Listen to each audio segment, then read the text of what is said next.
bahwa pimpinan AKBP Hendy Kurniawan sehingga upaya tangkap tangan Harun Masiku dan pemohon tidak bisa dilakukan. Karena memberi sorotan atas tudingan KPK, tim hukum Sekretaris Jenderal PDIP Hasto Kristianto, Magdir Ismail mengungkap latar belakang AKBP Hendy Kurniawan.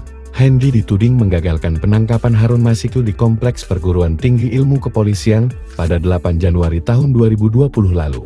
Magdir mengungkap, Hendy merupakan mantan penyidik KPK yang memberikan kesaksian mengejutkan di sidang pra-peradilan Budi Gunawan calon Kapolri tahun 2015 silam. Kala itu, Budi Gunawan yang tak terima ditetapkan tersangka oleh KPK pimpinan Abraham Samad menggugat ke pengadilan.